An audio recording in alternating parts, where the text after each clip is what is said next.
The most important key when manifesting a specific person, specifically a person that you've had any kind of history with, any kind of story with, that's what we're going to talk about in today's video. Hello, my fellow flawless, limitless, sexy, sassy, saucy HBICs.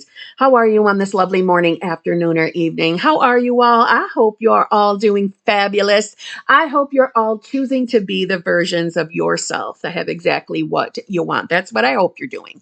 Yes, I certainly do. If you're new here, how you doing? I'm Kimberly, and I am quite obsessed with getting what I want, getting it in a timely fashion, and knowing everything there is to know about manifestation. So if you can handle this sass and you have the same interests that I do, then I would really appreciate you subscribing and becoming my new friend. And please, if you could just take that second and let me know in the comments below that you did subscribe and that you are my new friend. I would really appreciate it. YouTube does not always tell me who is subscribing. They just give me a new number. I want to know who my new peeps are. I want to know who the newest member of my head bitch in charge HBIC community is. Thank you very much. Today, we're going to talk about the ever popular, the most talked about topic in this community, manifesting a specific person, and what I feel, in my opinion, from my personal experience, and through the help of coaching lots and lots of people. When we're manifesting someone that we already have some kind of story about, and what that most important thing is, your willingness to let go of stories that are not serving you.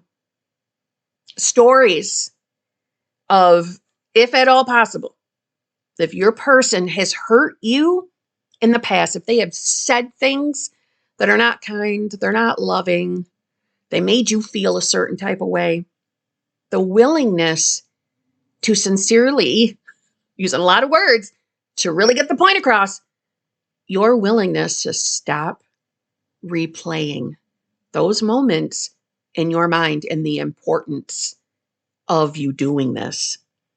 Now, first and foremost, if you are new to my channel, I really want you to know as much about me as I can get into this video, that I am not someone that believes you have to be a doormat in order to get your person. Right? We don't have to say yes to every single thing that person wants in order to have a relationship with them. But some of us, we have been that type of a person in relationships in our past.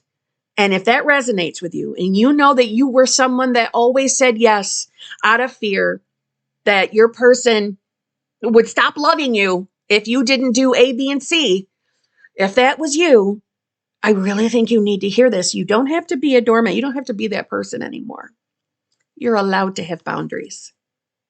Now, why is it not so awesome to keep replaying the stories we hold of our person? I'm going to give you two examples. One example is, let's say your person said something to you not very loving, like they were never in love with you. They never really loved you in the past. Yes, that hurts. And it can almost feel almost like destabilizing to think that you have to let that go. It can make you feel like you're crazy a little bit. Like, Kim, I really did experience that though. You know, he or she really said those words to me. We're not questioning whether you experienced it or not. I'm not questioning it. I believe you. And if that hurt your feelings, oh my God, your feelings are so important. Your feelings are valid. However, if you're someone that needs to keep hearing that your feelings are valid over that circumstance, we're in the wrong place to begin with. So if you're not aware that your feelings are valid, hi, here's me telling you that. But outside of that, when we're manifesting a specific person, the things that we experienced in the past that did not feel good, if you don't want to experience that kind of garbage ever again, we can't hold on to that story. And by hold on to it, I just mean you have to be willing to actually start seeing your specific person as the version that you want to experience this time.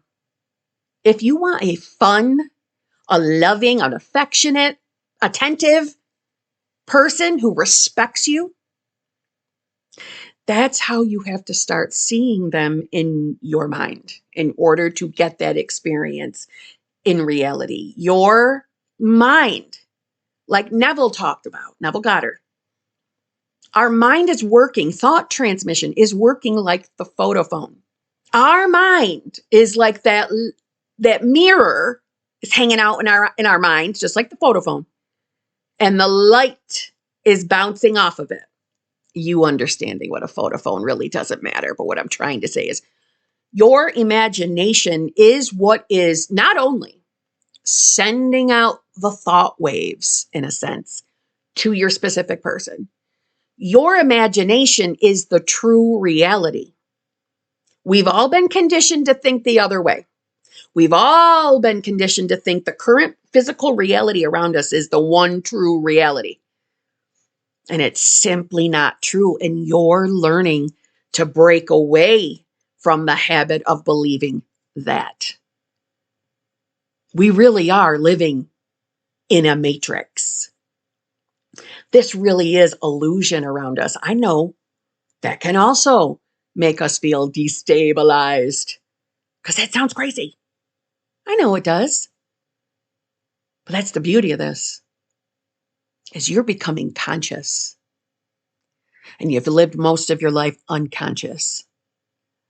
Now that you're awake, now that you are in the understanding that your mind is connected to every other single mind on this planet, then the way we think starts to matter a lot. So how you see your specific person matters. Now, I told you I'd give you 2 examples. The other example is when maybe you've decided that your specific person has this one personality trait. Maybe your person has ADHD and you're aware of all the ideas and symptoms of having ADHD. So you have it dead set in your mind that this is who they are. I've seen the evidence of them having ADHD. Again, it can be anything. I'm just using ADHD as an example because I have it. And maybe how they have shown up in reality is confirming to you, yeah, there's the evidence. He or she has ADHD. Here's the evidence. So it's going to be difficult to ever get them to do this one thing that I really want them to do because of their ADHD. And I say this with all the love in the world. I believe you. I believe that maybe they even verbalize to you that they have ADHD. And I believe you that you've had the experience of them showing up and totally confirming what you've been believing about their ADHD. But you believe that because that's been the story playing in your reality. If their having ADHD has been a hindrance, in your opinion, then we have to also remember that your person, your specific person's true nature is not the person you interacted with. Their true nature is also your true nature. I am consciousness, pure unadulterated consciousness. What I refer to is God, universe, unconditional love. Not any of the limits that has been placed upon them, nor are you limited by any of the limits that have been placed upon you, but that's a different video. So you have absolutely had real tangible experiences with them that has you believing without a shadow of a doubt that they are this person. They have this personality trait. This really happened. Or like in the other example, they really hurt your feelings. Again, this is not to make you feel crazy. I believe you experience what you experience, but don't you see? If you want to not experience something similar with that person, again, we have to be open and willing that when those thoughts and stories, or when we start imagining future arguments with them, When we're expecting them to let us down because of this real experience you've had in the past, there has to be a willingness from you to surrender that story, to surrender that belief. And listen, that can feel difficult, especially if you've had multiple experiences, but you have to be willing to do it. And I say this, the more you exercise your awareness muscles, you're going to notice that you actually catch yourself mid-thought. You start the thought of thinking about, he loses track of time, so I expect him to lose track of time and be late coming to see me. Or forget that he hasn't seen me in such and such amount of time. Or she said this to me and it really hurt my feelings. And I wish I had stood up for myself more back then. So I hope she knows I'm never going to put up with that again. And I'm going to keep replaying it and reliving it. First of all, for either example, the version of yourself that you were that experienced it is probably nowhere near the version of yourself that you are now, number one. So there's no sense in us replaying past hurts and disappointments and holding on to the resentment of it unless we plan on experiencing it again in our future, which right there, that should alert you that that's not the state of consciousness that is going to be worth hanging out with if we're trying to manifest our loving, fulfilling, committed relationship. There has to be a willingness to stop that habit of continuously seeing them as this one version. I am the light of the world. I am the knowledge that I exist is a light by means of which what passes in my mind is rendered visible. Memory, or my ability to mentally see what is objectively present, proves that my mind is a mirror, so sensitive a mirror that it can reflect a thought. The perception of an image in memory in no way differs as a visual act from the perception of my image in a mirror. The same principle of seeing is involved in both. By mentally speaking to the subjective image in your mind, you cause the mirror of your mind to vibrate.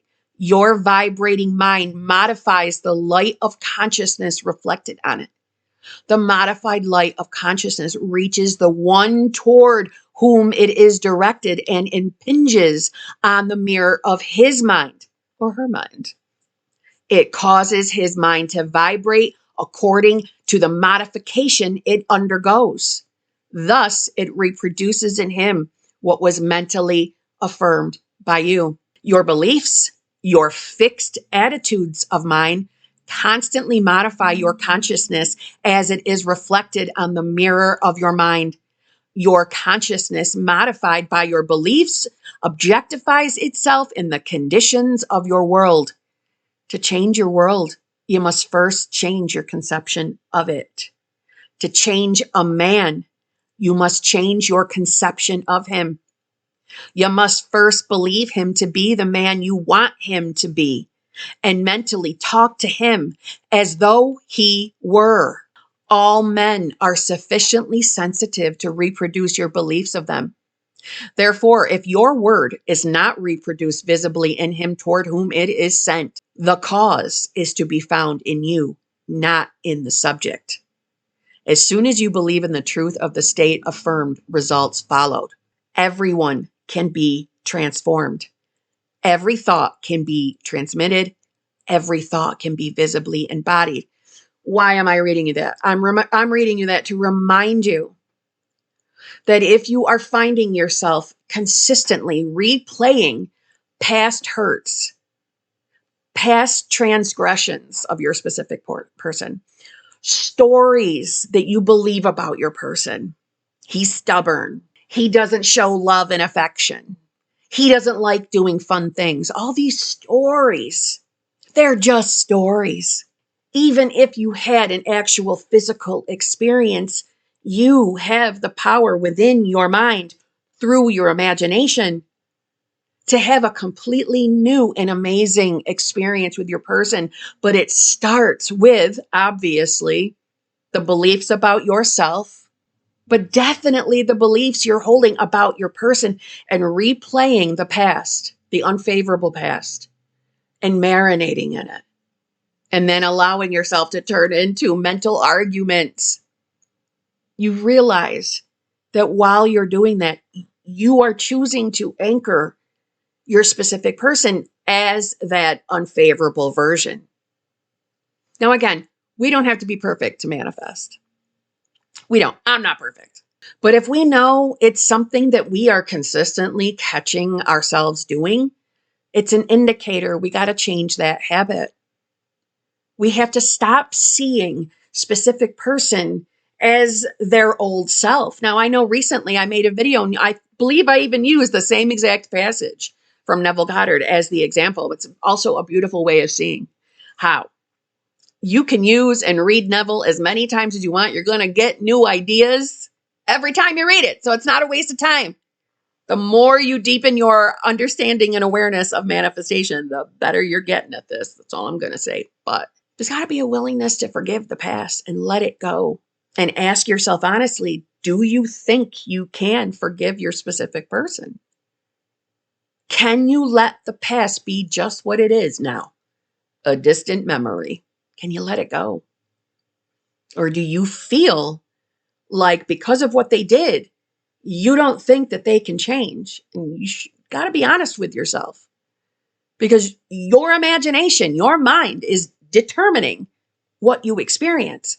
And I don't say that to make you afraid. I say, please ask yourself honestly, authentically, do you believe a specific person can be a new person, a loving person that wants the same exact things you want? Because maybe you really don't want your specific person, but they're the only person that comes to your mind when you think about love, because maybe they were your one and only experience. Or maybe that was the longest lasting relationship you ever had. So you keep going after them when in truth, you really don't want them. You just want love. So instead of torturing yourself, manifest new love. Both decisions are right. Picking your specific person or picking someone new. You're not a failure no matter which one you choose, but choose what feels the best for you. But if the answer is you want a whole new experience with this person, and again, for anybody manifesting a specific person, I'm not trying to tell you have to change and lose every single aspect about them. I'm suggesting if you experience things that weren't great with your specific person and you're continuing to replay those moments in your mind, those are the things you're going to want to let go of. That you're going to want to stop yourself from continuing, sitting, and replaying the unfavorable past, because it will only bring you more of what you don't want. And just as a reminder, again, the more you practice being mindful of what you're thinking, the more you're working those awareness muscles. And mark my words, you will start to notice that your awareness, boom, shoots a thought out at you to catch yourself mid-shitty thought. And it'll get better and better. And you're going to notice that your awareness molds and changes and morphs with you. So the more you take that step back and go into observer mode, to observe the thoughts that go by, you're probably going to find that you were probably spending more time thinking about the unfavorable things about your specific person than you were your new story. But the awareness will alert you because you are that awareness. And remember, the answer is always yes. You are free to think any thought you want, and you're free to be any version of yourself. So God wants what you want. But if you're choosing to stay in the old habit of staying with the old thinking, the answer to that is yes, too. Who do you really want to be? I'm assuming if you're manifesting love, you want to be someone in a loving, fulfilling, committed relationship. Then ask yourself why today. Why are you spending time thinking about the things you don't necessarily like about your specific person or the things that have hurt you? Why are you sitting and thinking about it? Is that just a habit of your old self thinking about all the things you don't like and a way to protect your heart and a way to protect yourself? And it probably is that. So if you know that you're choosing, if your intention is to be the version of you who is in the relationship you want to be in, then set the intention today. I'm surrendering the old stories that I hold of a specific person, and I'm only choosing to focus on the things I love about him or her. I'm choosing to build a whole new story with my specific person. Because listen, you've got the ability to bring in the version of them you want. You have it within you if that's what you really want. So let's take a look at forgiving the past, reminding yourself that you experienced what you experienced back then because that was the reflection of who you were at that time. And you can't beat yourself up for who you used to be because listen, hindsight's 2020. Of course you see through that past more clearly now. Of course you do. You're a whole new you. You can't judge yourself for that past.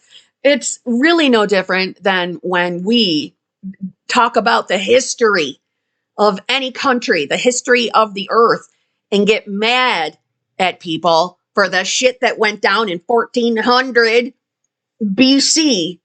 They were where they were in consciousness. It's not to say we have to like the things that happened, but to judge them from where we are in consciousness now, doesn't that just seem silly?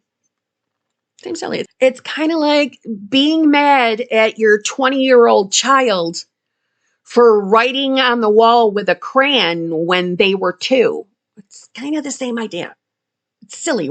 We don't beat ourselves up for the past or anybody else up for the past. We focus in the present moment on who we want to be, and we decide we are that new self from our I amness, and that our specific person is their most loving version now too. Okay? So on that note, I'll see you tomorrow.